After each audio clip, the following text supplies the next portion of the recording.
Hello friends, welcome to our आसान classes. तो आज हम लोग अध्याय 9 एक न्यू चैप्टर स्टार्ट करेंगे और इस चैप्टर का नाम है त्रिकोणमिति के कुछ अनुप्रयोग। इसी चैप्टर को हम लोग दूसरे नाम से ये पुकारते हैं ऊंचाई और दूरी, मतलब दोनों चैप्टर का जो नाम है एक ही है। आज हम लोग जो यहाँ पे करने वाले हैं इस अध्याय का इंट्रोडक्शन करने वाले, भूमिका करने वाले हैं, ताकि जब अब प्रश्न वाली एक ही प्रश्न वाली है 9.1, जब आप उसको हल करें तो ईजी वे में बने। क्यों? क्योंकि जब आप इंट्रोडक्शन देख लेते तो आपके अंदर एक पावर डेवलप हो जाता है। तो मैं अभी आपके अंदर एक पावर डेवलप करूंगा।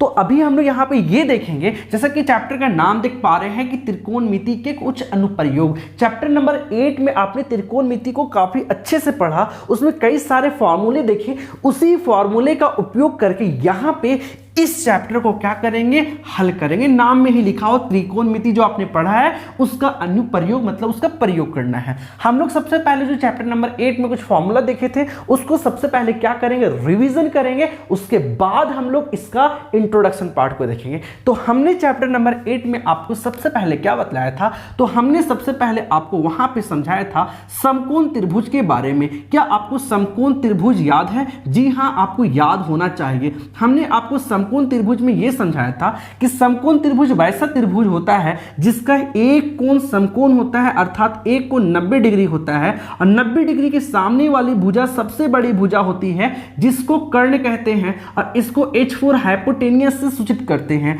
और ये वाली जो आपकी सीधी रेखा जो होती है, सीधी रेखा, इसको हम लोग कहते हैं लंब, जो 90 डिग्री का कोण बना रहा है। किसके सहारे बना रहा है? तो नीचे में है आपका आधार, जिसको हम लोग इंग्लिश में कहते हैं बेस, बी फॉर बेस, और लंब को कहते हैं पी फॉर परपेंडिकुलर। और हमने ये भी समझाया था, एक इंपॉर्टेंट बात क्या बतलाया था, तो हमने ये बतलाया था इससे इंपॉर्टेंट बात कि अगर थीटा आपको बतलाए थे कि थीटा के सामने हमेशा क्या होता है, लंब होता है। थीटा के सामने हमेशा लंब होता है। जैसे कि हम एक समकोण त्रिभुज बना रहे हैं, आप जरा इसमें बताएंगे कि थीटा के सामने लंब कहां पे, कौन सी भुजा लंब होगी। जैसे यहां पे त्रिभुज का नाम है ABC, यहां पे ये समकोण है। अगर मैं यहां पे थीटा लिख दे रहा हूं तो थीटा के सामने आपको यहां पे क्या होगा, लंब होगा। 90 डिग्री के सामने हमेशा क्या होगा, कर्ण होगा, और ये B4 आपका आधार होगा। इसी तरीके से अगर समकोण त्रिभुज फिर बनाओ तो क्या आप हमको बतला सकते हैं लंब, कर्ण, आधार क्या होगा? जी हां, बिल्कुल आप बता सकते हैं। थीटा के सामने आप देख पा रहे हैं कि यहां पे लंब होगा और यहां पे ये 90 डिग्री है। 90 डिग्री के सामने हमेशा जो होती है सबसे बड़ी भुजा मतलब कर्ण होती है, तो बाकी बचा क्या हो जाएगा, तो बाकी बचा हमारा आधार हो जाएगा। तो इस बात को हमने समझाया था। हमने वहां पे चैप्टर नंबर 8 में आपको क्या समझाया था कि त्रिकोणमितीय अनुपात, त्रिकोणमितीय अनुपात। तो त्रिकोणमितीय अनुपात में हमने आपको क्या समझाया था कि हमारे पास कुल कितने त्रिकोणमितीय अनुपात होते हैं सर? तो हमारे पास कुल 6 त्रिकोणमितीय अनुपात होते हैं।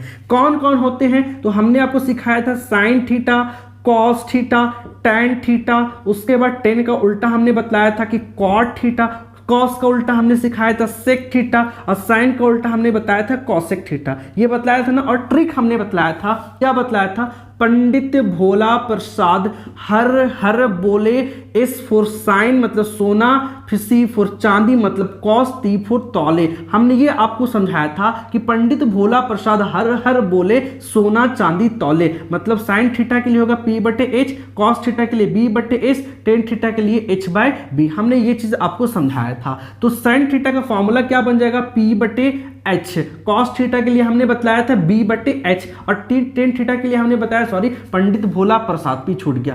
तो टेन थीटा के लिए हमने बतलाया था P/B, और टेन का उल्टा कौन होता है, कॉट। तो इसका फॉर्मूला उलट दो, क्या हो जाएगा, B/P। आपको बतलाया था कि कॉस का उल्टा सेक होता है, तो इस फॉर्मूला को उलट दो, मतलब H ऊपर B नीचे, तो H/B। और साइन किसका उल्टा होता है, साइन कॉसेक का उल्टा होता है। फॉर्मूला को उलट दो तो H/P। तो ये हमारे पास कुल 6 त्रिकोणमितीय अनुपात होते हैं जिसको हमने अच्छे तरीके से समझाया था। फिर से एक बार रिकैपिचुलेट कर देता हूं कि समकोण त्रिभुज कहते हैं कि इसको वैसे त्रिभुज जिसका एक कोण 90 होता है, 90 के सामने वाली सबसे बड़ी भुजा होती है जिसको कर्ण कहते हैं, और ये आपका लंब, नीचे वाला आधार। अब यहां पे थीटा से रिलेटेड क्या है, थीटा का मतलब सिंपल सा आपको हमने बताया था कि कोण होता है। क्या होता है थीटा का मतलब? कोण होता है। और थीटा के सामने वाली जो भुजा होती है उसको हम लोग क्या बोलते हैं, लंब बोलते हैं। जैसे यहाँ थीटा के सामने वाली जो भुजा है हमारा वो लंब है और ये हमारा कर्ण है। कर्ण कैसे मालूम करेंगे, 90 डिग्री के सामने हमेशा जो होगी वो कर्ण होगी। तो बाकी बच गया क्या होगा, तो बाकी बच गया हमारा आधार होगा। अब यहाँ पे फिर इसी तरीके से मैंने ये आपको बताया कि ये थीटा है तो थीटा के सामने वाला क्या हो जाएगा, तो आपका लंब हो जाएगा, और 90 डिग्री के सामने वाला क्या हो जाएगा, तो यहाँ पे आपका कर्ण हो जाएगा। तो बाकी बचा क्या होगा, आधार होगा। हमारे पास टोटल 6 त्रिकोणमितीय अनुपात है। कौन कौन, sine theta, cos theta, tan theta, cot theta, sec theta, cosec theta. Sine का उल्टा कोसेक, कॉस का उल्टा सेक, टेन का उल्टा कॉट। हमने आपको ट्रिक बताया था कि पंडित भोला प्रसाद हर हर बोले सोना चांदी तौले। तो साइन के लिए P/H, कॉस के लिए B/H, और टेन के लिए P/B। तो साइन थीटा बराबर P/H, कॉस थीटा बराबर B/H, टेन थीटा बराबर P/B। टेन याद है, इसके फॉर्मूला को उलट दो तो कॉट के लिए हो जाएगा B/P, और यहाँ पे कॉस के फॉर्मूला को उलट दो तो सेक के लिए हो जाएगा क्या, आपका H/B, और साइन थीटा का फॉर्मूला को उलट दो तो कॉसेक के लिए हो जाएगा H/P। तो हमने आपको त्रिकोणमितीय अनुपात अच्छे तरीके से समझाया है। अगर इसमें कोई डाउट है तो कमेंट सेक्शन में कमेंट जरूर करें। इसके बाद हम लोग यहाँ पे जो देखेंगे वो देखेंगे कुछ विशिष्ट कोण जो आपको मैंने बताया था, कुछ विशिष्ट कोण जिसमें हमने आपको बताया था कि 0 डिग्री के बाद 30 डिग्री के बाद 45 डिग्री के बाद 60 डिग्री, उसके बाद 90 डिग्री। हमने ये आपको बताया था ना। हाँ, उसके बाद हमने आपको ये बताया था कि हमारे पास टोटल त्रिकोणमितीय अनुपात कितने हैं। अभी तुरंत हमने बताया कि 6 त्रिकोणमितीय अनुपात है। कौन कौन है, तो आपको याद होगा साइन थीटा मतलब कि साइन, उसके बाद कॉस, टेन, कॉट, सेक, और लास्ट में हमारा क्या है, कॉसेक। तो ये हमारा हो गया त्रिकोणमितीय अनुपात, ये हमारा कोण है। और यहाँ पे कुछ विशिष्ट कोण जो मैंने आपको बताया था, बस ये रिवीजन के लिए रिकैपिचुलेट कर दे रहा हूँ ताकि इसके हेल्प से यही सब आपके एक्सरसाइज में काम आएगा। इनका आप इस्तेमाल करके काफ़ी अच्छे से यहाँ के एक्सरसाइज के क्वेश्चन को आप बना सकते हैं। मैंने आपको बताया था कि बस आप इस एक लाइन को याद कर लो। तो एक लाइन को कैसे याद करना है कि 0 डिग्री का मान होता है 0, 30 का होता है 1/2, 45 का 1/√2, 60 का √3/2, और 90 का क्या होता है 1। हमने बताया था कि कॉस का मान आप कैसे, मतलब कि ये डब्बा को आप कैसे भरोगे, कॉस वाले डब्बा को। तो इस 1 को यहाँ लिख दो, इसको इसमें लिख दो √3/2, इसको नीचे लिख दो 1/√2, इसको यहां लिख दो तो 1/2, 0 को यहां लिख दो। ठीक, अब यहां पे 10 को भरना है। तो आपको मैंने बताया था कि टेन थीटा जो होता है वो किसका उल्टा होता है। तो टेन थीटा जो होता है, टेन थीटा के लिए हमने फॉर्मूला बताया था कि टेन थीटा बराबर होता है साइन थीटा बटे कॉस थीटा। ये हमने आपको फॉर्मूला बताया था। और एक चीज आपको याद रखना है कि 1/0, 0 से अगर 1 को भागा देंगे तो अपरिभाषित आएगा, और अगर 0 को 1 से भागा देंगे तो हमारा क्या आएगा, 0 आएगा। तो आपको इस बात को याद रखना है। तो टेन थीटा निकालना है ना, तो साइन को कॉस से भागा दे दो। 0 से 1 को भागा देंगे तो हमारा कितना आएगा भाई, सिंपल से 0 आएगा। इसमें से इसको भागा देंगे 2 से 2 कट जाएगा तो 1/√3 हमारा हो जाएगा। उसके बाद इससे इसको भागा देंगे, साइन को कॉस से भागा देंगे तो ये से ये कट जाएगा और हमारा फाइनल आंसर 1 होगा। अब यहाँ पे देखिए कि 2 से 2 को काट देंगे तो क्या बचेगा हमारा √3, और 1/0 को भागा देंगे तो यहाँ पे क्या आ जाएगा हमारा अपरिभाषित आ जाएगा। उस तरीके से कॉट का आपको बतलाना है। तो कॉट किसका उल्टा होता है, 10 का उल्टा होता है। इसको उलट दीजिए, तो इसको उल्टेंगे तो आपका 0 को उल्टेंगे अगर तो हो जाएगा 1/0, और 1/0 क्या होता है आपका अपरिभाषित। इसको उलट दे तो हो जाएगा आपका √3, इसको उलट दे तो 1, इसको उलट दे तो आपको हो जाएगा 1/√3। अपरिभाषित कैसे आया था, जब 1/0 मतलब कि 0 से 1 को भागा दिया तो अपरिभाषित आएगा, है ना, ये आपका अपरिभाषित है। तो इसको उल्टा करेंगे क्या होगा 0/1, तो हमारा आंसर हो जाएगा 0। तो ये आपका होगा 0। सेक का पता करना है तो कॉस को उल्टा कर दीजिए, तो यहाँ पे कॉस का उल्टा क्या हो जाएगा 1। इसका उल्टा करेंगे यहाँ पे 2/√3, और यहाँ पे आप इसका उल्टा करेंगे तो √2, इसका उल्टा करेंगे 2, 1 तो नीचे छिपा होता है। अब इसका उल्टा करेंगे तो 1/0 आपका क्या हो जाएगा अपरिभाषित, तो ये आपका हो गया अपरिभाषित। अब यहाँ पे कॉसेक का पता करना है तो साइन का उल्टा कीजिए। तो यहाँ पे साइन का उल्टा कॉसेक होता है ना, तो इसका उल्टा कीजिएगा तो 1/0 आपका हो जाएगा अपरिभाषित, ये हो जाएगा आपका 2, और ये आपका √2, और ये हो जाएगा 2/√3, और इसका उल्टा हो जाएगा आपका 1। तो ये डब्बा को मैंने काफी अच्छे तरीके से समझाया था, लेकिन इस डब्बा में जो इस्तेमाल होगा मैक्सिमम टाइम, मतलब 90% क्वेश्चन के लिए जो इस्तेमाल होगा वो 10 वाला डब्बा इस्तेमाल होगा, जिसको मैं सर्कल कर रहा हूं। ठीक है, ये 10 वाला डब्बा आपका इस्तेमाल होगा। 10 जैसे पूछ देगा कभी 10 0 डिग्री का मान 0, 10 30 डिग्री का मान 1/√3, 10 45 का मान कितना होगा, धड़ाक से बोलना है 1, 10 60 का मान आपको धड़ाक से बोलना है √3। जिसमें से आप 0 का मान फड़क से जानते हो कि 0 होता है। बस आपको ये 3 याद करना है, बस ये 3 याद करना है। तो ये 3 याद करना भी बिल्कुल आसान है। देखिए यहाँ पे 30 है तो 1/√3, 45 का तो खड़ाक से वहां पे 1 हो जाएगा। अब इसी को उलट देंगे तो 60 का हो जाएगा तो √3, 30 का 1/√3, 45 का 1 और 60 का √3 हो जाएगा। तो बस आपका मैक्सिमम टाइम 10 का इस्तेमाल होगा, तो 10 वाला आपको याद रखना है, ठीक है। तो यहाँ पे कुछ विशिष्ट कोण को हमने समझाया है। कोई डाउट है तो प्लीज कमेंट सेक्शन में कमेंट जरूर करें। इसके बाद जो मैं इंट्रोडक्शन बताऊंगा यही तो आपको सीखना है हमारे। तो आइए यहाँ पे जो भूमिका में हम लोग को समझना है वो हम लोग को समझना है दृष्टि रेखा। अब ये दृष्टि रेखा क्या होता है, जिसको इंग्लिश में बोलते हैं लाइन ऑफ साइट। अब ये लाइन ऑफ साइट क्या है, जैसे कि यहाँ पे एक बालक जो है, एक बच्चा अपने आंख से इस बच्चे को हम लोग प्रेक्षक भी कह सकते हैं। प्रेक्षक मतलब ऑब्जर्वर। ये जो बच्चा है अपनी खूबसूरत सी आंखों से इस टावर को देख रहा है, इस टावर को देख रहा है। और टावर में किसको देख रहा है, टावर के ऊपर वाले को हम लोग बोलते हैं, टावर के ऊपर वाले को चोटी या फिर शिखर कहते हैं, है ना, चोटी या शिखर कहते हैं। तो ये अपनी आंख से इस टावर की चोटी को देख रहा है। तो हम इसके आंख से चोटी के शिखर में एक जो लाइन बन रहा है, ये लाइन एक्चुअली में बनता नहीं है, ये एक इमेजिनरी, ये एक काल्पनिक रेखा मान के चलते हैं। जैसे कि आप समझे कि यहाँ पे ये मार्कर है, ओके, ये मार्कर है, मैं अपनी आंख से इस मार्कर को देख रहा हूं, तो एक जो यहाँ पे काल्पनिक रेखा बन रही है, बस मैं ये सोच रहा हूं कि ये रेखा बन रहा है। तो ये जो रेखा बन रहा है हमारी आंख और इस मार्कर के बीच में, इसी को हम लोग कहते हैं दृष्टि रेखा। या फिर आप हमारी आंख से एक धागा लेकर के यहां तक मिला सकते, तो ये धागा हमारी आंख से मार्कर तक जो जाएगा उसी को बोलेंगे ये दृष्टि रेखा। तो यहां पे जो ये बच्चा है इस चोटी के शिखर को नीचे से ऊपर जो देख रहा है, अपनी आंख से इस चोटी को शिखर को देख रहा है, तो यहां पे जो रेखा का निर्माण हो रहा है, इसी रेखा को हम लोग कहते हैं भाई दृष्टि रेखा। क्या कहते हैं, दृष्टि रेखा, जिसको हम लोग कहते हैं लाइन ऑफ साइट। क्या कहते हैं, लाइन ऑफ साइट। ये बात आपको अच्छे से समझ में आ गया होगा कि दृष्टि रेखा कहते किसको है। तो यहां पे दृष्टि रेखा देख सकते, दृष्टि रेखा तो आपको क्लियर हो गया। यहां पे एक चीज और देखना है, इसी प्रेक्षक के यहां से मतलब कि आपको दो तरह का लाइन मालूम होना चाहिए। एक, अगर हम किसी चीज को सीधा देखते हैं, ये सीधा, तो ये जो लाइन होता है इसको बोलते हैं हम लोग क्षैतिज रेखा। क्या बोलते हैं, इस लाइन को हम लोग बोलते हैं क्षैतिज रेखा। क्या बोलते हैं, क्षैतिज रेखा। ये हमारी होगी क्षैतिज रेखा। लेकिन अगर मैं ऊपर ऐसे देखूं, मतलब कि ये खड़ी वाली लाइन को हम लोग बोलते हैं ऊर्ध्वाधर रेखा। क्या, ऊर्ध्वाधर रेखा। इस खड़ी वाली लाइन को हम लोग कहते हैं ऊर्ध्वाधर रेखा, जिसको इंग्लिश में बोलते हैं वर्टिकल लाइन। क्या बोलते हैं, वर्टिकल लाइन। और ये सोई हुई रेखा, मतलब ऐसे वाली रेखा को हम लोग कहते हैं हॉरिजॉन्टल लाइन। हॉरिजॉन्टल लाइन मतलब कि क्षैतिज रेखा। तो इस बच्चे की आंख से जो सीधा ये आपका रेखा दिख रहा है, इस रेखा को आप क्या बोलोगे, तो फटाक से आप देख करके बता सकते हो ये कैसी रेखा है। तो ये है आपकी क्षैतिज रेखा। क्या है, क्षैतिज रेखा है। और यहां पे ये खड़ी।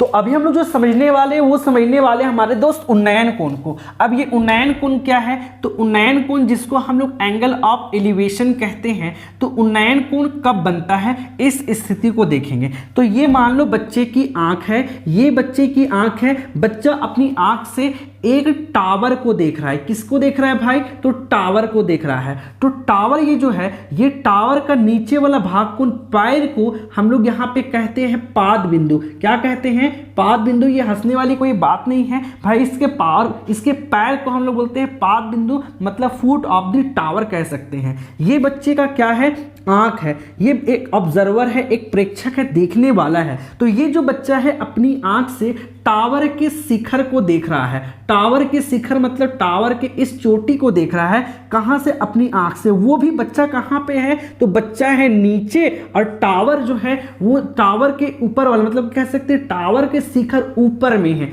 तो बच्चा जो है नीचे से ऊपर अपनी आंख से इस शिखर को देख रहा है। ठीक, तो बच्चे की आंख से शिखर के बीच बनने वाली इस रेखा को हम लोग कहते हैं दृष्टि रेखा। क्या कहते हैं भाई, दृष्टि रेखा कहते हैं। और आपको मालूम है ये सोई हुई लाइन को क्या बोलते हैं, तो इस सोई हुई लाइन को हम लोग कहते हैं क्षैतिज रेखा। क्या कहते हैं सर? क्षैतिज रेखा कहते हैं। अब यहाँ पे ये जो यहाँ पे आपका टावर है सीधा खड़ा है, तो इस सीधी लाइन को हम लोग बोलते हैं ऊर्ध्वाधर रेखा। क्या कहते हैं? ऊर्ध्वाधर रेखा। तो इस प्रकार से आप समझ सकते हैं कि ये जो बच्चा है वो नीचे से ऊपर एक टावर के शिखर को देखता है, तो ये जो दृष्टि रेखा है, ये दृष्टि रेखा, ये दृष्टि रेखा और ये क्षैतिज रेखा के बीच बनने वाला जो ये कोण है, इसी कोण को कहते हैं उन्नयन कोण। क्या कहते हैं? इसी को उन्नयन कोण कहते हैं। यही आपका उन्नयन कोण। एक लाइन में आप जवाब देना कि ये जो दृष्टि रेखा है और क्षैतिज रेखा के बीच बनने वाले कोण को उन्नयन कोण। लेकिन आपको याद रखना है उन्नयन कोण कब बनता है? जब कोई बच्चा नीचे से ऊपर किसी वस्तु को देखता है अपनी आंख से, तो नीचे से ऊपर बनने वाला जो आपका कोण होता है दृष्टि रेखा क्षैतिज रेखा के बीच, उसको कहते हैं उन्नयन कोण। आप ट्रिक के लिए याद रख सकते हो, कभी कभी बीच बीच में आएगा तो याद रखना, नीचे से ऊपर, नीचे से ऊपर बनने वाले कोण को कहते हैं उन्नयन कोण। मतलब कि दृष्टि रेखा और क्षैतिज रेखा के बीच वाले कोण को कहते हैं हम लोग उन्नयन कोण। तो उन्नयन कोण को आप काफी अच्छे तरीके से समझ गए होंगे। अब हम लोग इसके बाद जो देखेंगे वो अवनमन कोण सीखेंगे। तो अब हम लोग जो सीखेंगे हमारे दोस्त, वो सीखेंगे अवनमन कोण। अब ये अवनमन कोण क्या है? ये हम लोग एंगल ऑफ डिप्रेशन कहते हैं किसको है? तो आइए समझते हैं अवनमन कोण को।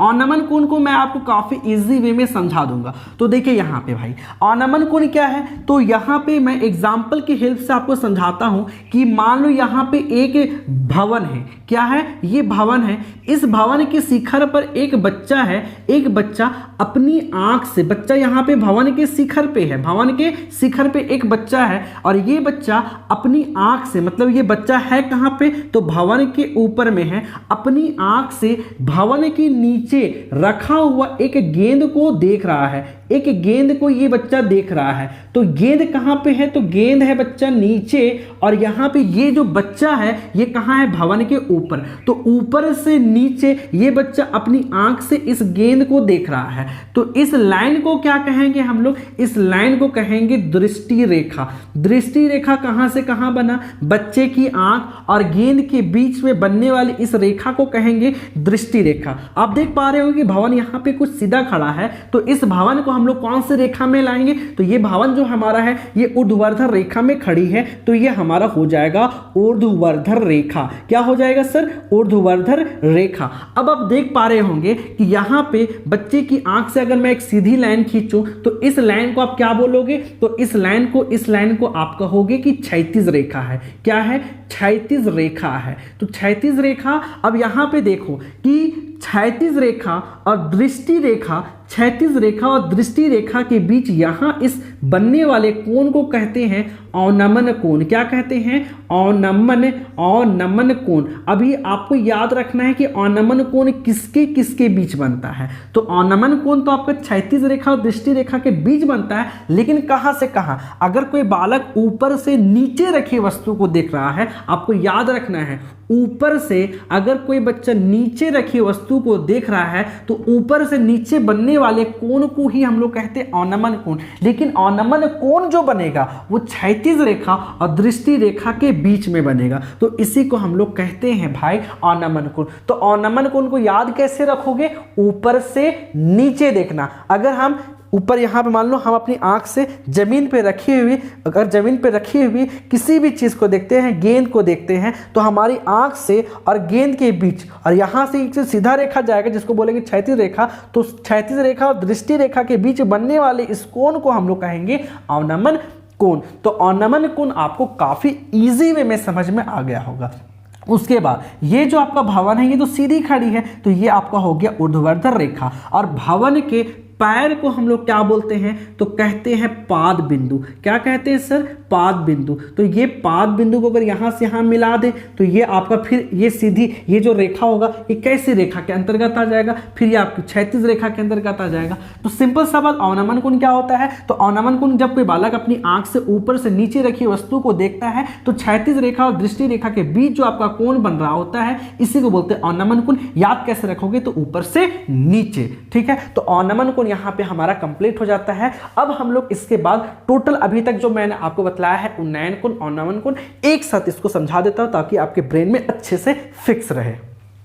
अभी हम लोग क्या करेंगे, जितना भी मैंने आपको बतलाया उसका बस एक रिवीजन कर दूंगा। तो मैंने सबसे पहले आपको बतलाया था दृष्टि रेखा। दृष्टि रेखा क्या होता है, अगर बच्चा अपनी आंख से किसी वस्तु को देख रहा होता है तो बच्चे की आंख और वस्तु के बीच बनने वाली इस रेखा को कहते हैं दृष्टि रेखा। हम लोग कोण दो तरह का देखें, सबसे पहले हमने उन्नयन कोण को समझा, उसके बाद हमने अवनमन कोण को समझा। तो उन्नयन कोण में हमने क्या बतलाया था कि उन्नयन कोण कहां से कहां बनता है भाई, तो ये नीचे से कहां बनता है, ऊपर, नीचे से ऊपर बनता है। अवनमन कोण कहां से कहां बनता है भाई, तो ऊपर से नीचे बनता है। कहां बनता है, ऊपर से नीचे बनता है। चलिए एक बार हम लोग इसको देख लेते हैं एग्जांपल की मदद से। अगर मान लो एक बच्चा यहां पे अपनी आंख से एक टावर को देख रहा है, तो बच्चे की आंख और टावर के शिखर के बीच जो रेखा बन रही होती है उसको दृष्टि रेखा कहते हैं। क्या कहते हैं उसको, दृष्टि रेखा कहते हैं, है ना। अब यहां पे बच्चे की आंख से अगर ये लाइन अगर सीधा खींचे तो इसको हम लोग कहते हैं क्षैतिज रेखा। क्या कहते हैं भाई, क्षैतिज रेखा। तो यहां पे बच्चा नीचे है और नीचे से इस ऊपर को देख रहा है, ऊपर मतलब शिखर को देख रहा है, तो नीचे से ऊपर आपका उन्नयन कोण बनता है, लेकिन किसके किसके बीच, दृष्टि रेखा और क्षैतिज रेखा के